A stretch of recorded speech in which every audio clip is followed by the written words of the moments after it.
Segundo o entendimento do professor Miguel Reale, e aqui é o momento perfeito para homenageá-lo, já que seu entendimento sobre a matéria do direito firmou-se não somente aos seus alunos brasileiros, mas, principalmente, ultrapassou fronteiras, fixando seu posicionamento sobre a teoria tridimensional, na qual podemos destacar que direito não é só norma, como quer dizer Kelsey. Direito não é só fato, como rezam os marxistas ou os economistas do direito. Porque direito não é economia. Direito não é produção econômica, mas envolve a produção econômica e nela interfere.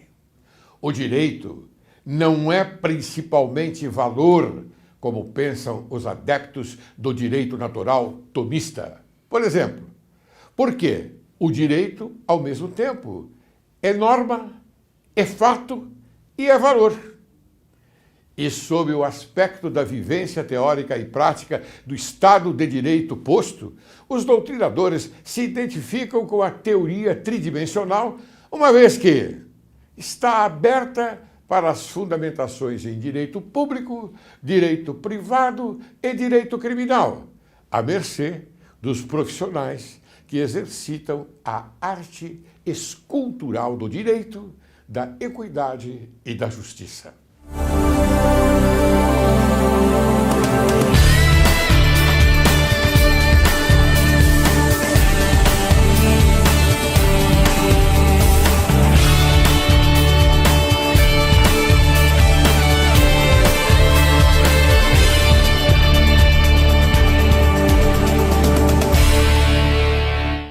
Direito e Justiça em Foco é o teu programa e este é o teu país.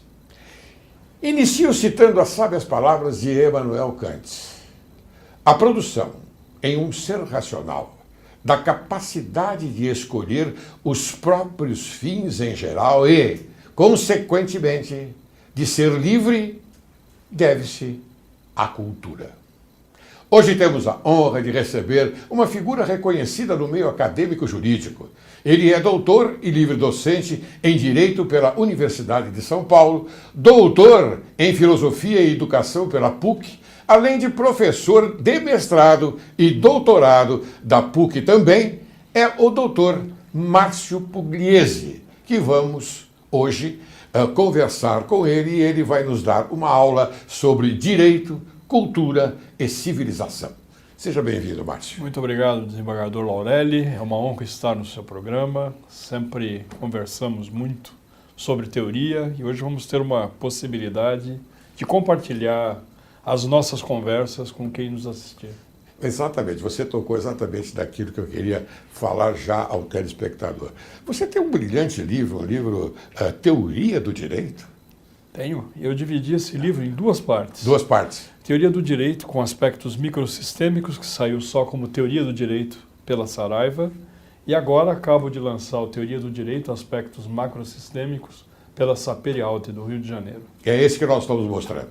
É esse livro que estamos mostrando. Muito bem. Acaba quentinho do forno. Ótimo, muito bem. Parabéns, Márcio, porque Muito eu já obrigado. li alguma coisa, eu não consegui ler até o final, mas pelo que li fiquei encantado e você é um homem que consegue, lógico, você é um cultor do direito, excelente, e você consegue escrever com uma facilidade tão grande que nós que estamos aprendendo conseguimos absorver também com uma facilidade muito grande. Ok? Eu agradeço e tenho, às vezes, sérias dúvidas de conseguir fazer isso. Não, mas tento fortemente. Mas você faz sim. Bem, vamos começar o nosso programa a respeito do direito, cultura e civilização? Vamos? Muito bem. Falar. Quais os fenômenos mais relevantes do processo de globalização ainda em andamento? Bom, os fenômenos mais importantes e que trazem consequências, por vezes, muito complicadas para todos os países é a transnacionalização da produção.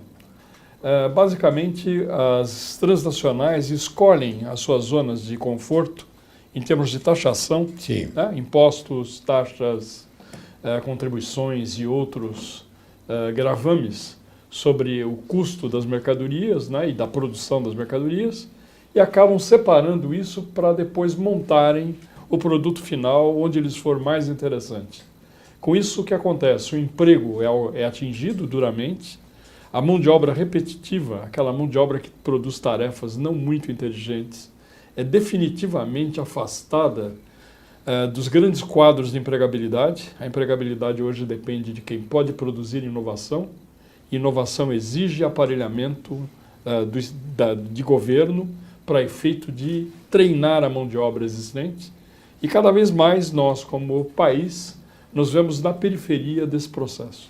Você fala em inovação, e a inovação, naturalmente, ela é o movimento subsequente à criação. Não é? Sem dúvida. Não é verdade? Muito bem. Há correlação entre sua posição e aquelas faladas e bem colocadas por Samuel Huntington, que com o choque de civilizações? Tem alguma coisa sim, mas o grande problema do cultor dos temas de conflitos de modo geral, de índole, vamos dizer assim, anglo-saxônica, é que eles estabelecem uma confusão um pouco grande entre cultura e civilização.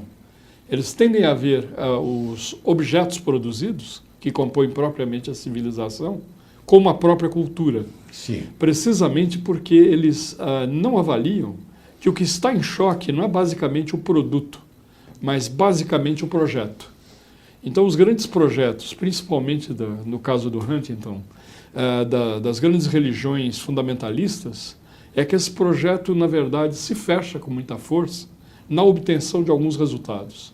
Isso tem um preço extremamente complicado. Sim, é que ele, naquela época, ele foi bastante fiel ao que estava acontecendo na Guerra Fria, aquela história toda em que ele coloca muito bem esse particular. Não é? Mas mesmo assim você entende que a coisa já não é mais aquela que a gente poderia classificar como sendo o ideal? Não sei. Não. O que ele acaba fazendo, embora pensando em termos de Guerra Fria, já vencida, né? A época de Gorbachev já se tinha uma preponderância de um dos setores, uma seção de espaço, que na verdade retorna, sendo cobrada a cada momento. Basta olhar que a filmografia americana contemporânea de novo demoniza a Rússia e também a China, não é isso? Mostrando onde estão os seus grandes adversários em termos de domínio e predomínio no mundo. Sim. Essa situação, na verdade, é que é profundamente conflitiva.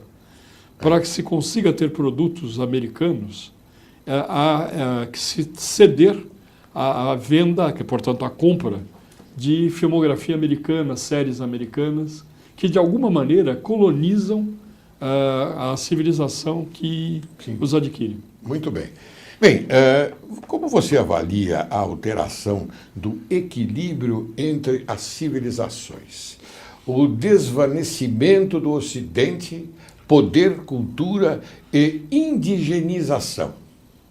Olha, é complicado, porque o que acaba acontecendo é que o que se chama de indigenização é um processo de tentar manter as subculturas localizadas com alguma identidade. Isso é, a tendência de uma centralização da cultura, que eu costumo chamar de uma profunda busca de impingir aos demais povos maneiras de ver, né? Uma centralização cultural. Esse processo atingiu um momento em que, com a própria integração da comunidade europeia, eu diria que há uma diferença extremamente grande entre a ALCA e a Comunidade Econômica Europeia, porque lá você realmente arrebenta muitos critérios transfronteiras. Sim. Por exemplo, a diplomação vale em toda a comunidade, você não tem uma necessidade de convalidação de títulos, enquanto que na ALCA você tem realmente um acordo comercial. O que acontece? Quem tem poder busca, de alguma maneira, centralizar a capacidade de obter do outro aquilo que ele quer que o outro lhe dê. Em outras palavras, não deixa escolha à contraparte. Essa questão de poder internacional, digamos assim, rompe definitivamente o equilíbrio com a transferência, inclusive, mercê de empréstimos concedidos, da inflação interna que os Estados Unidos conheceria, por exemplo, com a existência do euro, porque o comércio internacional não mais faz com um papelzinho colorido chamado dólar, mas sim também com o euro. Deveria ter um refluxo de dólares e eles resolveram brilhantemente o seu problema concedendo empréstimos internacionais. Então você veja que o equilíbrio, na verdade, é mantido hoje numa linhagem ainda de capitalismo financeiro, com uma vantagem adicional. Vivemos sob uma civilização de controle.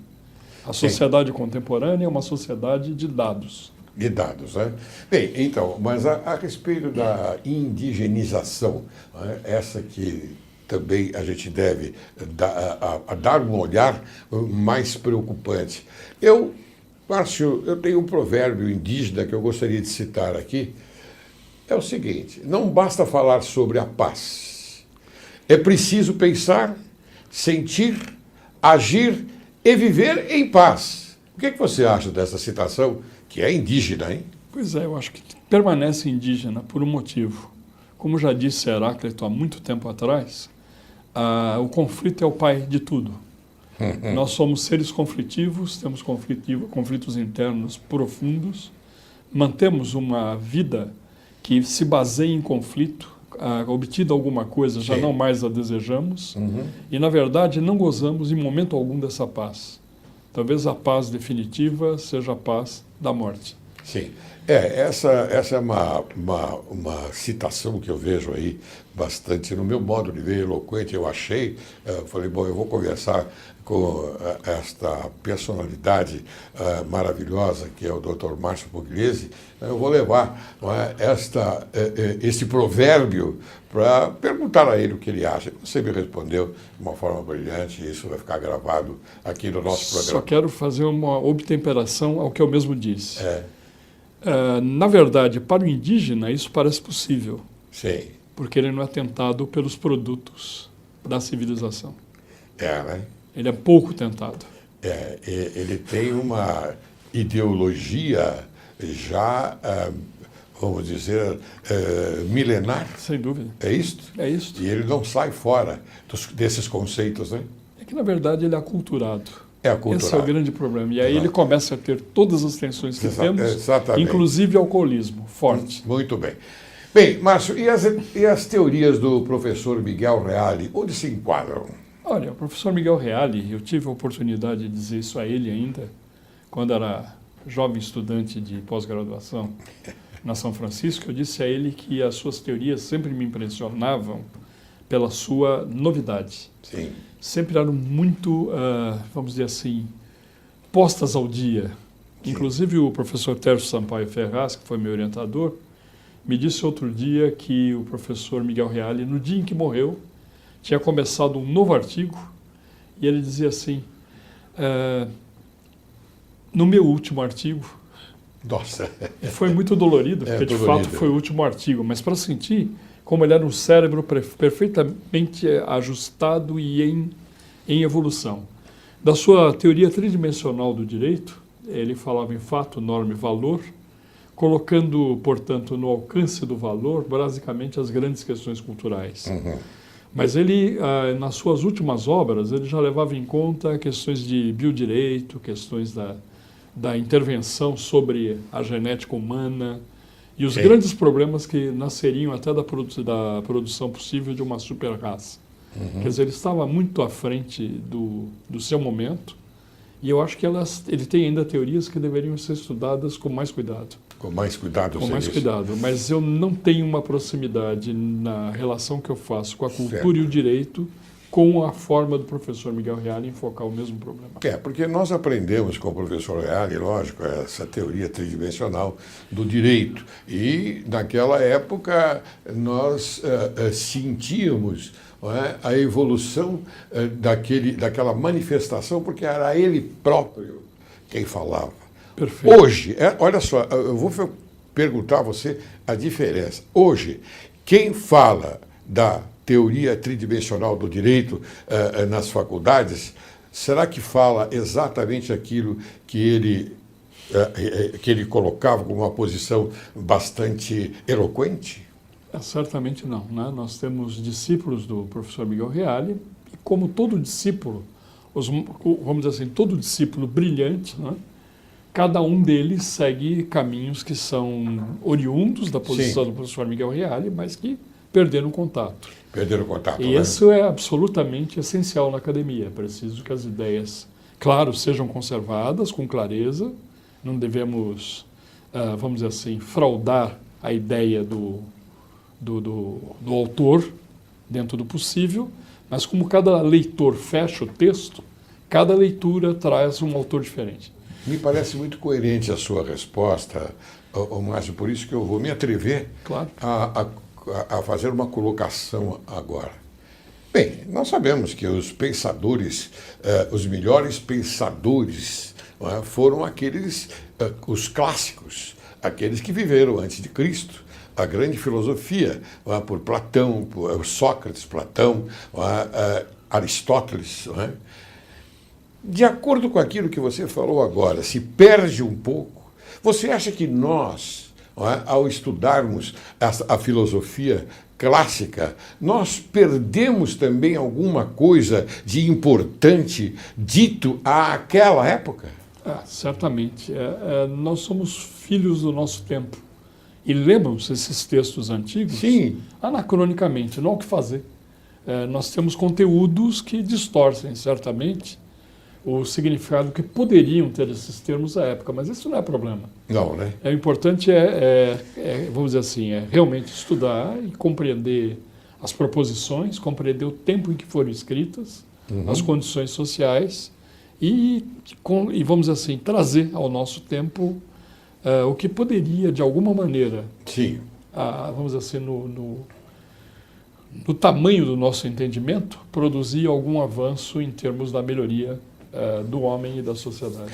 Muito bem, Márcio. Afinal, qual é a relação entre o poder e o conceito de sujeito? Pois veja que é uma coisa curiosa. Sujeito é uma palavra muito interessante. É subjectum, que é lançar sob, né? E com isso ela tem duas grandes vertentes possíveis. Primeiro, quando eu lanço, né, que getare, que está em ecton ali, esse etare significa lançar, né? Quando eu lanço por sobre mim, eu estou, na verdade, traduzindo no latim o hipokeimenon do Aristóteles, que é basicamente aquele que coloca sobre si certos conteúdos. E vou diretamente à questão do fundamento. O que o poder faz? O poder procura o tempo todo manipular o conceito de sujeito, que já não é mais esse, naturalmente, para estabelecer sobre esse sujeito algumas limitações. Na verdade, ele está fazendo passar o sujeito, por exemplo, do nosso tempo, como Lacan diz muito brava e corretamente, e numa brevidade incrível, ele diz assim, o sujeito é absolutamente temporal. Então, o que acontece? Ele é efêmero, ele se põe quando ele decide.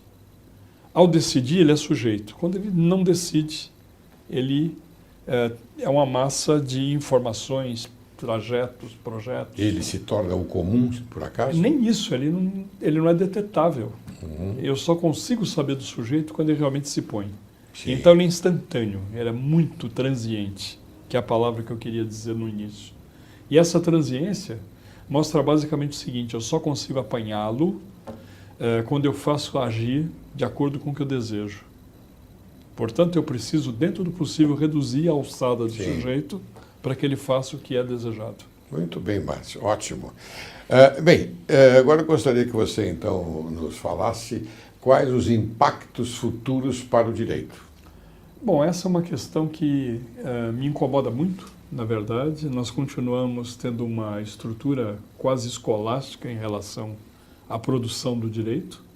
Nós, circularmente, usamos argumentos de autoridade, né, jurisprudência, julgados, a posição dos doutrinadores, sem uma reflexão efetiva. O que temos hoje? A sociedade, que foi uma sociedade que a gente falava de um capitalismo tardio, de nível de caráter financeiro, ela pela própria, vamos dizer assim, perda de força do sistema financeiro, de alguma maneira, ela acaba transitando para uma sociedade que alguns chamam de controle, outros sociedade de dados, outros falam ainda em sociedade da inteligência, né? Mas, na verdade, o que nós temos é um controle progressivamente maior sobre cada um de nós pelas grandes matrizes de controle de dados, Big Data e outros sistemas de captação de informações.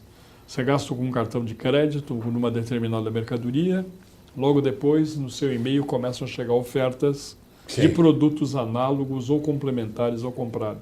O que mostra que claramente os dados são compartilhados de uma maneira alheia à sua própria vontade. Eles são compartilhados. São compartilhados, não tenha dúvida. O governo pensa em criar um documento com um número único que reúna a totalidade de informações sobre o portador, o que vai aumentar significativamente o controle. O uso do cartão de crédito, dizem que regiões se anda, o que se faz e onde, não é? O que se compra onde, o que se frequenta. O uso desse documento único vai também permitir um rastreamento cada vez maior de cada um de nós, restringindo a nossa parcela de liberdade. Sim. Quer dizer, então é um impacto absolutamente fundamental, exigindo a produção de um novo direito, e mal se pensa nisso. Quer dizer que nós somos serviçais num sentido assim mais simplificado, de um governo austero, é isso? Ou de uma organização comercial, vamos dizer supranacional. assim. Supranacional. Supranacional. É isso? É isso. Puxa, Isso é identificado pelo uso do seu cartão de crédito em qualquer lugar do mundo. Em qualquer lugar do mundo. Por redes que são as mesmas, em geral. Isso é recente, né? Isso é coisa do final do século e começo deste nosso século, em andamento. Muito bem, Márcio. Eu tenho uma pergunta muito importante a fazer a você, porque ela é do seu livro, do seu próprio livro. Então, eu quero chamar um pequeno intervalo agora, não é? E depois, então, nós vamos continuar com esta belíssima conversa. Por tá favor, bem? eu vou ficar feliz. Caro telespectador, você aguarde que logo, logo retornaremos.